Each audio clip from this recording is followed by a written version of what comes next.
Everybody, मैं doctor Vikram मस्कर हूँ। जैसे आप जानते हो, एक घुटने और कंधे का विशेषज्ञ, नई दिल्ली, इंडिया से। और आज हम एक बहुत ही महत्वपूर्ण बात करने वाले हैं।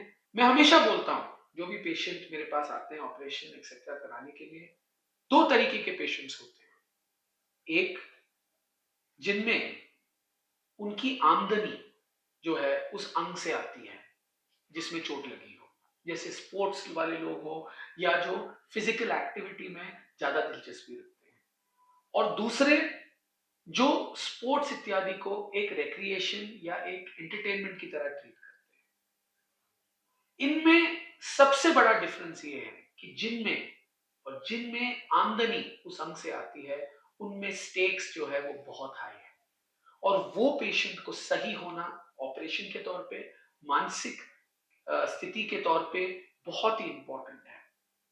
तो आज मेरे साथ एक बहुत ही इंपॉर्टेंट गेस्ट है, एक पेशेंट है जो अभी बहुत अच्छा कर रहे हैं अपने स्पोर्ट में, एक एलीट एथलीट है, मोहित जी, जो मेरे अंडर ट्रीटमेंट उन्होंने किया था, मैंने ऑपरेशन की थी। और आज मैं बहुत गर्व से बोल सकता हूं कि वो वापस अपने स्पोर्ट ऊंचाइयों पे वो पहुंच गए हैं। ओवर टू मिस्टर मोहित, वो आपको अपना इंट्रोडक्शन देंगे एंड फिर हम ये वार्तालाप जो है वो कंटिन्यू करेंगे। ओवर टू मोहित। मोहित, आप थोड़ा अपना इंट्रोडक्शन दीजिए हमारे थैंक यू सर। ऑडियंस को। Yes, so hello everybody. या मेरा नाम मोहित है और मैं पिछले 7-8 साल से मिक्स मार्शल आर्ट्स कर रहा हूँ। और जैसे कि सर ने बताया, एक बहुत ही बुरा जो फेज होता है एथलीट का वो होता है इंजरी। जिस समय उसे कुछ पता ही नहीं होता, वो एक अलग ही उसमें चला जाता है। तो मेरे साथ भी ऐसा ही हुआ था। पिछले 4 साल मेरे बहुत बेकार गए थे। वो तो इंजरी के उससे थैंक गॉड कि मुझे सर मिले और इतना अच्छा हुआ कि मैं दोबारा वापस कर पाया, कमबैक कर पाया इस स्पोर्ट में। जो कि एक एमएमए, आप सभी जानते हो कि केज के अंदर फाइट होती है। बहुत डेडली स्पोर्ट है, लेकिन मजा भी उतना ही है। तो मोहित, सर, अगर मैं आपसे पूछूं यस सर। कि ये चोट आपको पहले कैसे लगी, आप थोड़ा हमें एमएमए के बारे में बताइए हमारी ऑडियंस को। और फिर एमएमए करते हुए ये चोट आपको कैसे लगी? So MMA mainly mix martial arts इसकी फुल फॉर्म है। और ये स्पोर्ट है जिसमें कि आप सभी फॉर्म्स जो है आपकी मार्शल आर्ट्स की, आप ताइक्वांडो, बॉक्सिंग, इसके साथ में रेसलिंग, उन सभी को कंबाइन करके एक मिक्सचर करके तब आप बिल्कुल एक तरह से किल्ड फाइटर की तरह, किलर, दो किलर है एक दूसरे के सामने, बीच में एक रेफरी है जो कि अगर वो रेफरी ना हो तो शायद एक दूसरे को मार ही दे। और बहुत अच्छी गेम है। जैसे कि आर्ट है तो कला है। उसके साथ में जब आज से 4 साल पहले ये मुझे इंजरी आई थी, एसीएल मेरा पूरा टीयर हो गया था, मेनिस्कस पूरा कि बिल्कुल बेकार वर्स्ट हो गया था। तो मुझे लेग लॉक लगाया गया था। लेग लॉक्स होते हैं जिसमें कि आपका नी, आपका हील, ये कुछ भी लाइक ब्रेक हो सकता है जब लेग लॉक लगता है। तो उस समय मैंने भी कुछ ज्यादा ही रेजिस्टेंस कर दिया था। मैंने जाने दिया, मैं रोका नहीं उसको। और मेरा पूरा का पूरा ये घुटना ही खराब हो गया था एक तरह से। तो यस। मोहित, जब आपको चोट लगी थी, जी सर। एक तो था दर्द, एक तो था सूजन एक्सेट्रा, वो तो आदमी जूझ लेता है। पर जब आपने होश संभाला था, तो आपके दिमाग में क्या चल रहा था एक एथलीट के तौर पे? तो सर मैं आपको बताऊं, जिस समय मुझे चोट लगी थी उस टाइम एक उस टाइम तो एक अलग ही उसमें बहुत देर तक लाइक रोना आ रहा था। लेकिन एथलीट है तो हम इतना दर्द तो झेल लेते हैं। तो एक अलग ही वो थी बिल्कुल। लाइक अभी भी मैं कांप रहा हूँ उस चीज को सोच के। एक तो पैर इतना सूज गया था, वो तो अलग ही था। फिर मैं दोबारा से, जैसे ही मुझे चोट लगी, मैं दोबारा उठ के दोबारा कर रहा हूँ। मगर ठीक है, दोबारा फाइट करते हैं। पर आपके मन में Yes. कुछ ऐसे ख्यालात आए कि मैं कभी ये नहीं कर पाऊंगा, या मैं जरूर वापस जाऊंगा, ऐसे कोई ख्यालात आए आपके मन में इस चोट के बाद कि सर। मेरी जिंदगी खराब हो गई है, या कुछ ऐसे थॉट्स, मतलब फिलोसॉफिकली, मतलब यस। इंटरनली, जो एथलीट होता है जिसको चोट लगती है और उसको उसका प्यार उस स्पोर्ट में है, और जब चोट लगती है डॉक्टर बोलते हैं कि आपको चोट लग गई, आप ये स्पोर्ट नहीं खेल सकते, अभी ट्रीटमेंट के बाद हो सकता है खेल सको, तो एथलीट के मन में क्या चलता है? सर उस समय जो रहता है ना, वो जब हम बेड पे होते हैं, जिस समय आप चल भी नहीं सकते, दौड़ने की तो अलग बात है। मैं उस समय चलता था, चलते-चलते मेरा घुटना अलग से हो जाता था। उसके साथ में स्पोर्ट्स में जब भी हम देखते हैं ना कि हमारे साथ के जो लोग हैं, वो इतना आगे जा रहे हैं और हम बेड पे बैठे हुए हैं, अलग से आँसू आते हैं। और ये चीज़ वही समझ सकता है जो एथलीट इस दौर से गुज़रा है। नहीं तो सारे तो यूँ कह देते हैं, "अरे ठीक हो जाएगा, क्या वो है, वो भी ठीक हो जाएगा।" लेकिन वो बड़ा दर्दनाक वो रहता है, आप देख रहे हो सभी को, सब आगे जा रहे हैं और आप वहीं पे बैठे हुए हो, जबकि मैं आप में काबिलियत बहुत ज़्यादा है, आप उससे बहुत अच्छा कर सकते हो। तो एक चीज आप बोल सकते हो, yes sir, we should respect our health. जो भगवान ने हमें हेल्थ दी है, हमें फिटनेस दी है, हमें उसकी पूरी कदर करनी चाहिए, क्योंकि पता नहीं कब ऐसी चीज हो जाए। कभी बिल्कुल। कभी हमारी गलती भी नहीं होती, पर चोट लग जाती है। यस सर, तो बिल्कुल अगर सर। हम सोचें कि कोई एथलीट को जब चोट लगती है, अगर हम टाइम को थोड़ा रिवाइंड करें, तो क्या आप कुछ ऐसी चीज कर सकते थे जिससे आपको ये चोट ना लगती, या आपको यस, लगता है कि ये पूरी तरीके से एक लक की बात है, जो कोई भी एथलीट इससे गुजर सकता यस। तो सर जैसे लक की बात भी है, जैसे आपने बताया, एक नसीब भी होता है इंसान का कि जो चीज़ होनी है वो तो होनी है, लेकिन हाँ, हम उस चीज़ को चेंज भी कर सकते हैं। अगर उस समय मैंने उसको रोक दिया होता कि नहीं, मैं टैप कर देता, मैंने उसको लेग लॉक को ज़्यादा रेज़िस्ट नहीं करा होता, तो शायद मैं इससे और अच्छा कर पाता और मुझे इंजरी ना भी आती। तो हमें कदर करनी चाहिए जो हमारी हेल्थ है उसकी। है। तो एक तरीके से यस, आप बोलते हो अपनी बदन की बात सुननी चाहिए। बिल्कुल सुननी वो चाहिए। बात करता रहता है, तो बीच-बीच में अगर हम सुनेंगे, तो हमेशा यस, मैं बोलता हूँ अपने सारे वीडियोज़ में कि दर्द, डिस्कम्फर्ट, ये एक तरीके का भाषा है, जो आपका बदन आपसे बात करता है। अगर आप उसकी बात जी, सुनोगे, तो आप भी खुश और वो भी खुश, और आप कई हद तक ये चोट से आप बच सकते यस, हो। नाउ आते हैं कि आपने कैसे डिसाइड किया कि आपको ट्रीटमेंट लेनी है, क्योंकि आजकल इतने सारे वीडियोस, इतना सारा सोशल मीडिया एक्सेट्रा है, जहाँ पे सारे वीडियोस लिखे हुए हैं कि आप ये कर लो, ऑस्टियोपैथ के पास चले जाओ, कायरोप्रैक्टर के पास चले जाओ, मालिश करा लो, उससे भी लिगामेंट ठीक हो जाती है, ये सब। तो कैसे आपने अपने आप को एजुकेट किया कि मुझे अभी एक डॉक्टर की जरूरत है जो इस जोड़ का विशेषज्ञ हो? कैसे आपने अपने आप को कन्विंस किया कि ये जरूरत है? हाँ, तो सर इससे पहले जब ये लिगामेंट गया, तो अब जो स्पोर्ट्समैन होते हैं वो ज़्यादातर ना पहलवानों की तरफ भागते हैं, जैसे मैं भी गया था। और मैं पहलवान, वैद्य जो होते हैं कि हम ऑपरेशन से बच जाएँगे, हमारे माइंड में ये रहता है कि वो कुछ ना कुछ मालिश कर देंगे, उससे ठीक कर देंगे। लेकिन मैं कहूँगा उसने तो और ज़्यादा खराब कर दिया था। मैं वो मालिश करते, वो बार-बार उसे मोड़ते घुटने को, जिसको मोड़ना शायद एसीएल में नहीं मोड़ना चाहिए। यस, मेनिस्कस में मेनिस्कस ज़्यादा में। हो तो खराब हो सकता है। यस। तो वो मोड़ना अलग से, मोड़ना, तरोड़ना, ये सब चीज़ें, तो मेरे हिसाब से डॉक्टर सबसे बेस्ट है, जो इस चीज़ के स्पेशलिस्ट है। जैसे मैं आपके पास आया, इससे पहले भी मैं बहुत डॉक्टरों के पास गया था। लेकिन क्या था, उन्होंने ना कोई भी ऐसे, अब एथलीट क्या है, उसको ना, एथलीट हो या कोई नॉर्मल इंसान हो, कोई एक सरल भाषा में सिखाए, समझाए, एक लाइक आपका था, आप एक फादर की तरह, और एक जैसे मेरे लिए तो गॉड हो आप, मैं सही बताऊँ। एग्ज़ैक्टली, बिल्कुल। मैं हमेशा जिन्होंने, बोलता हूँ, वो यस, करता है, हम एक बस एक ज़रिया है यस सर, करने के लिए। एक्चुअली ऑपरेशन सब कुछ यस, भगवान ही करता है। नाउ एक चीज़ मैं आपको यस बताऊँ, सर। आप मेरे पास कैसे आए? आपने अपना डॉक्टर कैसे चुना? क्या आप कोई रेफ़रेंस से आए थे? क्या आप इंटरनेट देख के आए थे? और आप काफ़ी और डॉक्टर से भी मिलते। आपने कैसे डिसाइड किया कि मुझे इस डॉक्टर से ट्रीटमेंट करानी तो सर इससे पहले मैं कम से कम नहीं तो 10-20 डॉक्टर तो मैं हो आया था पहले ही। उसके साथ में मैं पहलवानों के पास गया अलग से, वैद्यों के पास, मैं यहाँ तक कि हरिद्वार गया, उत्तराखंड गया, अलग-अलग जगहों पे। एक कोई बता रहे थे हिमाचल में है, वहाँ पर भी गया कि कुछ ना कुछ वैसे ठीक हो जाए। फिर जो भी डॉक्टर के पास जाता, मैंने एमआरआई वगैरह उन्होंने बोला, तो मैं कहा चलो ये करा लेते हैं, मैंने करा लिया, मैं जाता उनके पास। तो वो करते कि हाँ बेटा, तुम खेल तो लोगे, लेकिन तुम खेलो मत, अपनी नॉर्मल लाइफ जियो। क्या रखा है खेल-वेल में, दोबारा तुड़वा के बैठ जाओगे, ये वो। बहुत हुआ था मेरे साथ ये। और कई लोग तो कहते थे कि नहीं खेल पाओगे अब तुम। बहुत डॉक्टर्स ने कहा मुझे कि नहीं, अब तुम वापसी नहीं कर पाओगे, इसलिए नॉर्मल लाइफ जियो, कोई जॉब वगैरह ढूँढो, पढ़े लिखे हो, काम करो। क्या इसमें स्पोर्ट्स वगैरह में कुछ नहीं है, नहीं तो कोई बैठने-वैठने वाला स्पोर्ट्स कर लो। जिसमें तुम्हारे नी पे ज्यादा जोड़ना है। तो उस समय क्या हुआ था, फिर मेरे एक दोस्त थे, कोच भी थे, उन्होंने बताया आपके बारे में, क्योंकि उन्होंने भी अपनी सर्जरी कराई थी आपसे उस समय। तो अब वो जिन्होंने सर्जरी कराने के बाद भी कंपटीशन खेल रहे हैं 3 महीने बाद ही, अब मेरे को पता नहीं क्या जादू चलाया ऐसा उन्होंने कैसे बताया होगा उन डॉक्टर ने। तो मैं अपनी मदर के साथ में आया था, आपको याद हो आपके पास में। बिल्कुल याद है, बसंत कुंज में बसंत क्लिनिक कुंज में में। आए थे। यस यस यस, मुझे अभी भी याद है। एंड हमारा काफी अच्छा कॉन्वर्सेशन भी रहा था। यस एंड फिर हमने आपका ऑपरेशन शेड्यूल किया था ना। हमें एक्सप्लोर करना है कि कोई एथलीट जब अपने डॉक्टर को चुनता है, वो क्या देखता है अपने डॉक्टर को, जब वो अपने आप को बोलता है कि देखो एक बहुत बड़ी चीज होती है अपने बॉडी को या अपने आप को किसी के हवाले करना कि आप यस मुझे ठीक करोगे।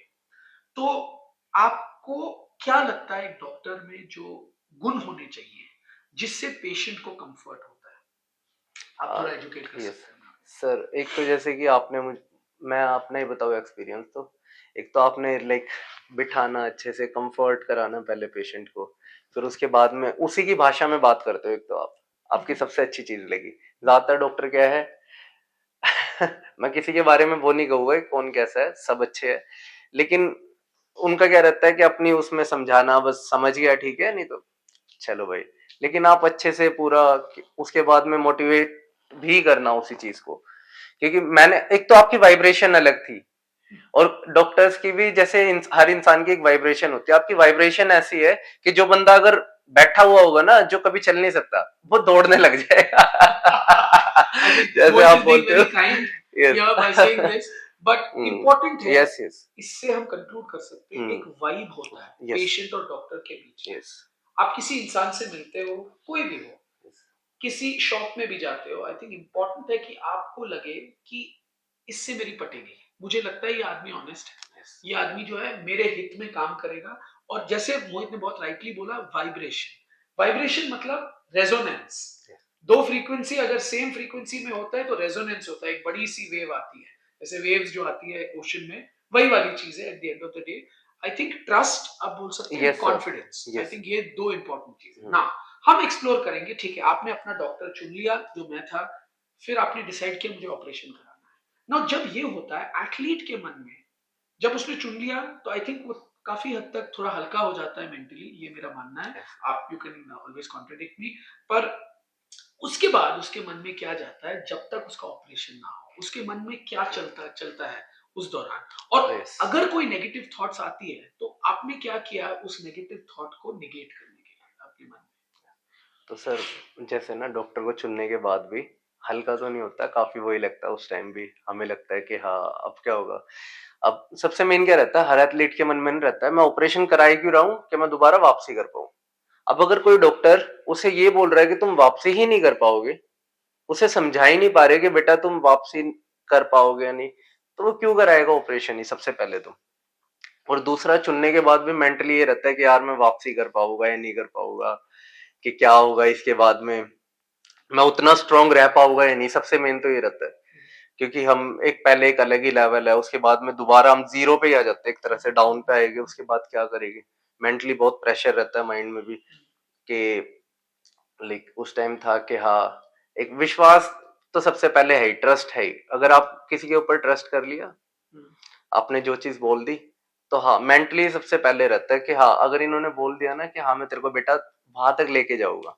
आपने, मुझे याद है आप बोल रहे थे कि बेटा कम बैक मैं कराऊंगा तेरी ऑपरेशन के बाद, रिहैब, ये सब चीजें, और जो कि आपने पूरी भी की, आपने बताया भी, सबसे मेन जो वादे किए वो पूरे भी करे हमेशा, तो वो सबसे मेन था। सो फिर आपका ऑपरेशन हुआ, यस आप सर। आए थे ऑपरेशन के लिए। ऑपरेशन से पहले ये मेरे मन में हमेशा है, ये जो है ये काफी एक्सटेंसिव ऑपरेशंस होती हैं, ये महंगे होते हैं कई ऑपरेशंस, क्योंकि अ, देखो अगर मेरा आप फिलॉसफी देखोगे, मैंने हमेशा बोला है तीन चीजें होती है एक सक्सेसफुल ऑपरेशन के लिए, कौन करता है, क्या लगाते हो, और ऊपर वाला। मैं अपना फीस भी माफ कर देता हूँ आधे केसेस में, पर जो लगाते हो अंदर वो चीजें जो है वो बेस्ट क्वालिटी की होनी चाहिए। ये दो चीजें एक पेशेंट के हाथ में होती हैं। तीसरा होता है ऊपर वाला, अगर दो चीजों से आप नाइंसाफी नहीं करते हो तो ऊपर वाला भी आपके साथ है। पर ये जो इक्विपमेंट है ये भी एक्सपेंसिव होती यस है। सर। और कई स्पोर्ट्स जैसे क्रिकेट इत्यादि उसमें फंडिंग अच्छी होती है, उनकी बैकिंग अच्छी होती है। एज़ एन एथलीट जो एक नॉर्मल मिडल क्लास फैमिली से बिलॉन्ग करते हैं, आप कोई सजेशंस देना चाहोगे अपने ऑडियंस को कि कैसे वो अपना जो फाइनेंशियल स्थिति है, ये कराने के लिए क्या करना चाहिए उनको? और अगर वो नहीं कर सकते, तो इसके अल्टरनेटिव्स कुछ और है कि नहीं? तो सर सबसे पहले तो जो एमएमए है, मिक्स मार्शल आर्ट्स, ये सभी स्पोर्ट्स हैं, इनमें मेनली आते ही वो है जो इतने ज्यादा फाइनेंशियली स्टेबल नहीं होते, इतने ज्यादा रिच नहीं है। तो जो अमीर है वो खेलेगा ही, वो तो पहले ही डर के मारे खेलेगा ही नहीं। बहुत जो भी मैंने अपने एक्सपीरियंस से बहुत लोगों से मिला हूँ अलग अलग जगह जाके, तो ज्यादातर सारे देखे हैं जो कि कहीं ना कहीं बहुत ज्यादा मजबूर है, जिन कईयों की नहीं है, इतनी अर्निंग भी नहीं होती, लेकिन फिर भी कर रहे हैं क्यों? क्योंकि एक आस रहती है कि हाँ मैं लड़के तो कुछ कर ही पाऊंगा, कि कुछ और चीजें नहीं कर सकता तो मैं लड़ तो सकता ही हूँ। क्योंकि जो इंसान लाइक मिडिल क्लास है, लोअर मिडिल क्लास है, तो उसके माइंड में ना आप उसको कहीं भी उतार दो वो लड़ लेगा, लेकिन और चीजें नहीं कर पाएगा। इसलिए वो ज्यादातर इस स्पोर्ट्स में मेरे हिसाब से वही आते हैं, और मैंने देखे हैं जितना इंडिया में खासकर, बाहर का इतना नहीं है। तो मैं देखो ऑपरेशन तो जरूरी होता ही है, अगर जरूरी है तो, क्योंकि उसके बिना वापसी करोगे और चोट बढ़ाते रहोगे। मेरे साथ भी ऐसा ही हुआ था, मैंने बिना ऑपरेशन के करता रहा, मैं फिर दोबारा चोट लगती रही, करता रहा, फिर उसको बिल्कुल खराब कर लिया कि जब भी मुझे कहा भी गया कि तुम कुछ नहीं कर पाओगे, इतना आई खराब थिंक हो मेरा गया ये मानना है इसमें जो मोहित सही है कि ऑपरेशन आपका सही कराना चाहिए, आपको सही था। कराना यस, चाहिए सही डॉक्टर के हाथों। यस, और बेस्ट टू बेस्ट इम्प्लांट मतलब जो चीजें आपकी लिगामेंट को टिकाती है यस, जब तक वो बदन का हिस्सा ना बने, मेनिस्कस को टिकाती है, वो बेस्ट टू बेस्ट यूज करना यस चाहिए। सर, तो अपना सही डॉक्टर ढूंढो जो उस पे फोकस करता है, सही चीजें लगाना बॉडी में, क्योंकि वो चीज हमारे हाथ में होती है। यस, ऑफ कोर्स उसके अलावा अच्छा फिजियोथेरेपी एक्सेट्रा भी बहुत ही इंपॉर्टेंट है। ना आपका ऑपरेशन हुआ, आपको ऑपरेशन में कोई आपत्ति हुई? आपका पोस्ट ऑपरेटिव पीरियड में कुछ परेशानी हुई थी? यस। या क्या कैसे आप वो परेशानियों से जूझे, both physically as well as mentally? तो सर मैं बताऊँ तो बहुत उस टाइम पे तो आपको पता है ऑपरेशन होता है जब, तो 1 वीक के अंदर तो बहुत ही पेन होता है। तो उस समय याद हो आपको, तो मैं आपको रात को 10-10, 11-11 बजे कॉल करता था। मेरी फैमिली बैठी है, यहाँ मम्मी बैठी है, मौसी बैठी है, हम अंताक्षरियाँ गा रहे, इतना दर्द होता था। क्योंकि रो तो सकते नहीं है किसी के आगे। तो मैं उस टाइम याद हो आपको कॉल करता था, आप बताते बेटा ये कर वो कर, तो काफी मतलब एक तरह से आप थे, तो वो फेज मेरे लिए काफी आसान हो गया था। क्योंकि अगर मैंने पहले सोचा था कि मैं किसी सरकारी हॉस्पिटल में करा लूं, बट शायद मैं गवर्नमेंट हॉस्पिटल में कराता तो मैं डॉक्टर को कॉल थोड़ी कर सकता था ना, वो उस टाइम तो कोई डॉक्टर कॉल भी नहीं उठाते 10 बजे।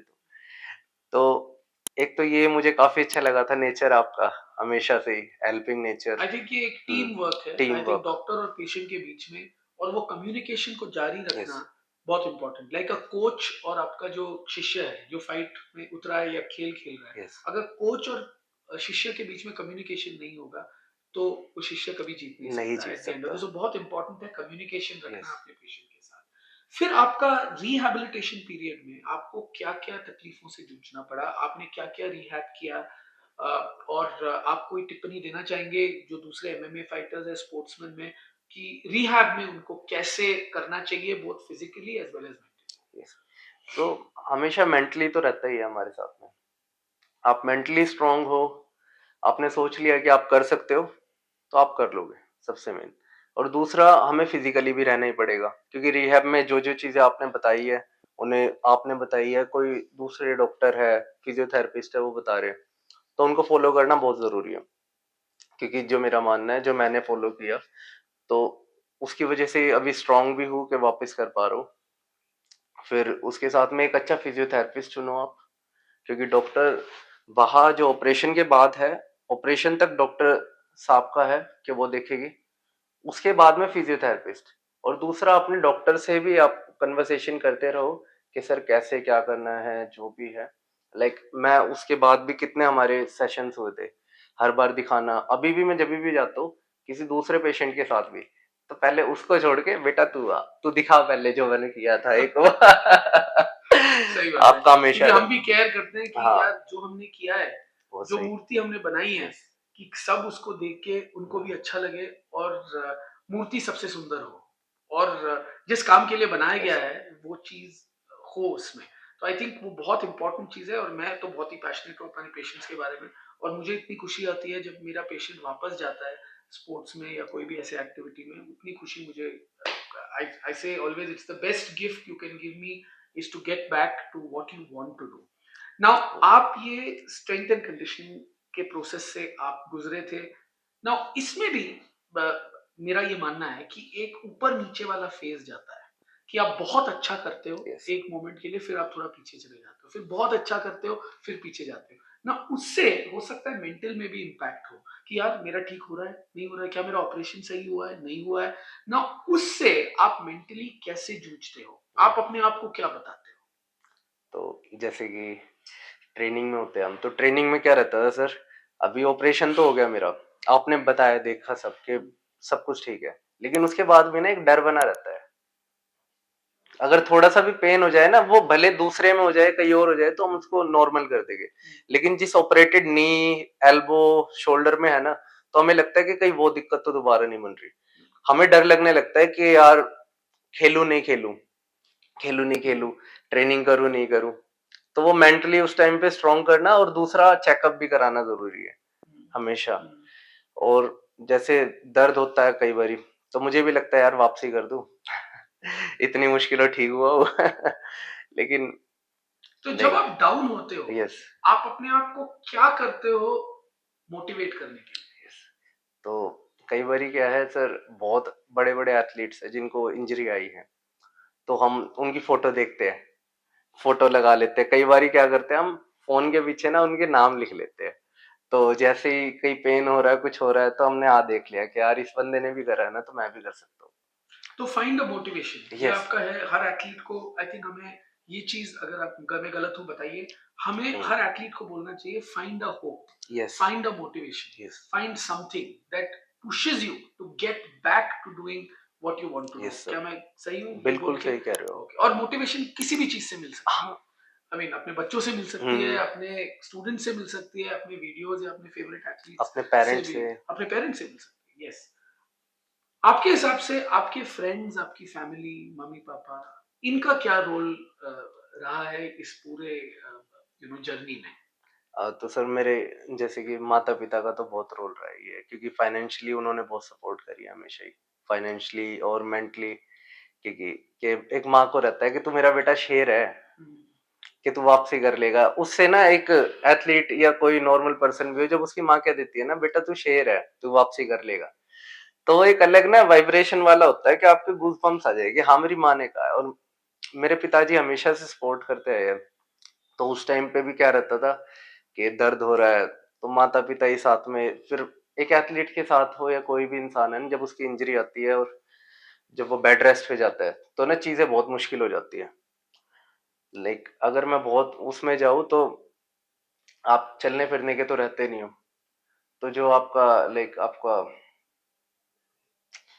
आप यूरिन कर रहे हो ये सब सॉरी बट हाँ वो भी आप किसी दूसरे को लाइक अपने आपके पेरेंट्स वो कर रहे हैं तो वो एक बड़ा ही दर्द मैं बोल भी नहीं सकता बड़ा वो रहता था एक अलग से ना हार्ट ब्रेक होता था कि यार मैं इतना काबिल होने के बाद भी ये कर रहे हैं मेरे लिए कि मैं बेड रेस्ट पे आ गया वो बड़ा बेकार फेज होता है लेकिन ना सब देखो आपके माता पिता है आपके सपोर्टिव है तो आपकी सपोर्ट में हमेशा खड़े रहते हैं तो उनसे हमेशा प्यार करो उनकी इज्जत करो क्योंकि ना मैंने ये देखा सर दोस्त आते हैं मिलके जाते हैं और वो सारे काम भी करते हैं और सारी एक सपोर्ट सिस्टम भी बनाए रखते हैं लेकिन जो रोल माता पिता अदा करते हैं ना किसी की भी लाइफ में वो और कोई नहीं कर सकता और एक हमारे माइंड में भी रहता है कि अभी कभी भी जाते हैं तो कि हाँ माता पिता के लिए करना है हमें सो प्लीज उनके रिस्पेक्ट योर लिए parents yes they are your best friends I think yes वो सर सबसे